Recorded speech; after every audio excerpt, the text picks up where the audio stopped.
Hello, तनुजास लाईफस्टाईलमध्ये तुमचं स्वागत आहे। आज आपण बनवणार आहोत रसरशीत अशी जिलेबी। रेसिपी खूप सोपी आहे, त्यासाठी रेसिपी शेवटपर्यंत बघा। चला तर मग सुरुवात करूया। सुरुवातीला आपण जिलेबीसाठी पाक तयार करून घेतोय। त्यासाठी मी इथे एक पातेलं घेतलेलं आहे। पातेल्याची हाईट जास्तच पाहिजे, म्हणजे आपली जिलेबी व्यवस्थित त्यामध्ये बुडली जाईल। मी 2 वाट्या साखर घेतलेली आहे। त्यामध्ये मी ज्या वाटीने मी साखर मोजून घेतली त्याच वाटीने 1 वाटी मी पाणी घेते। तुम्ही 1.5 वाटीच्या प्रमाणाने पण तुम्ही घेऊ शकता। चांगली अशी टेस्ट येण्यासाठी मी त्यामध्ये इलायची टाकून घेते। जिलेबीला चांगला कलर येण्यासाठी त्यात मी पिवळा फूड कलर टाकून घेते। यात तुम्ही पिवळ्या कलर ऐवजी केशरी रंग पण टाकू शकता, कारण ज्या कलरचा पाक असेल त्या कलरची जिलेबी तयार होईल। आता चांगली अशी उकळी येऊ द्यायची। गॅसची फ्लेम मी हाय केलेली आहे। त्यात मला थोडा कलर कमी वाटतोय, त्यामुळे मी अजून थोडा टाकून घेतलेला आहे। यात तुम्ही केशर पण टाकू शकता। पाक चांगला होतोय तोपर्यंत आपण जिलेबीचं पीठ भिजवून घेऊ। त्यासाठी मी इथे त्यासाठी पसरत भांडं घेतलेलं आहे। त्या भांड्यामध्ये मी ज्या वाटीने आपण साखर मोजली त्याच वाटीने 1 वाटी मैदा घेतलेला आहे। त्यामध्ये 1 चमचा मी गावठी तूप टाकून घेते। त्यामध्ये मी आता जो आपला रेग्युलर इनो असतो त्या इनोचं 1 पॅकेट टाकून घेते। चांगलं असं हाताने मिक्स करून घ्यायचं। पीठ एकदम हलकं होईल। त्यात आता पाणी टाकून घेऊ। ज्या वाटीने आपण मैदा साखर मोजली त्याच वाटीने 1 वाटी पाणी टाकून घेते मी। पाणी सुरुवातीला थोडं थोडं टाकायचं, एकदम पाणी टाकायचं नाही। गठुळ्या होणार नाही याची काळजी घ्यायची आणि एकदम जोरात असा हात चालून फेटून घ्यायचं। इनोचं जे रिॲक्शन आहे ते आपल्याला पूर्णपणे संपवायचं आहे। त्यात जे बबल्स तयार झालेले आहे ते आपल्याला कमी करायचे आहे। वाटीत अजून थोडंसं पाणी शिल्लक आहे, ते पाणी मी आता टाकून घेते। एकदम जोरात असा हात चालवून फेटून घ्यायचं। ही प्रोसेस खूप इम्पॉर्टंट आहे जिलेबीसाठी।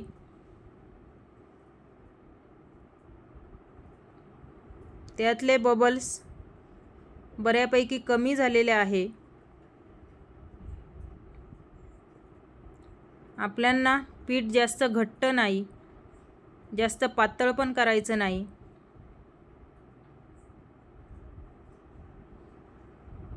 चांगलं असं आपलं पीठ तयार झालेलं आहे। आता आपण जिलेबी करून घेऊ। त्यासाठी मी इथे गॅसवर पॅन ठेवलेला आहे। तळण्यासाठी भांडं हे पसरटच पाहिजे। त्यात तेल टाकून कडकडीत तेल तापून घ्यायचं। तेल थोडं कमीच टाकायचं। आपला पाक इथे तयार झालेला आहे।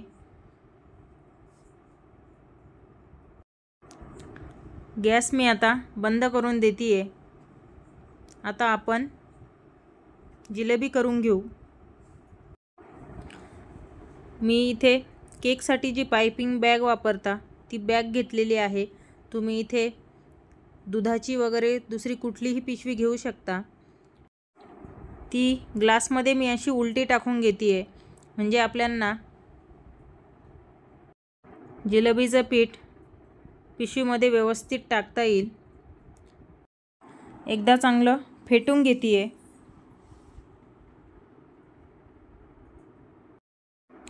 फेटून झालेलं आहे ते मी आता इथे पाइपिंग बॅगमध्ये टाकून घेते।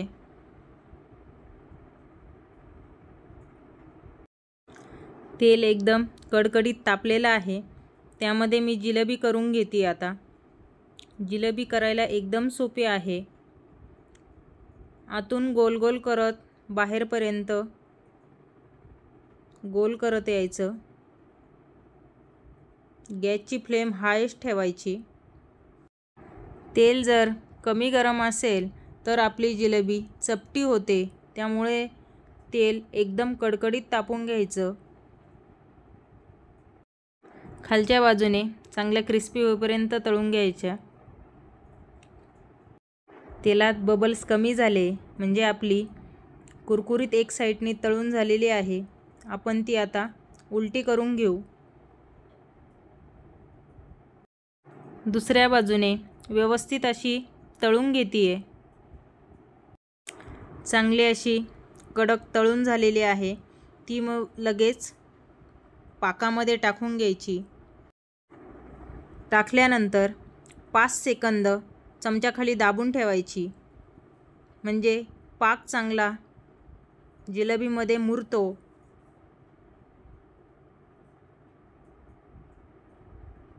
सर्व जिलेबी त्यामध्ये मी टाकून घेतीये.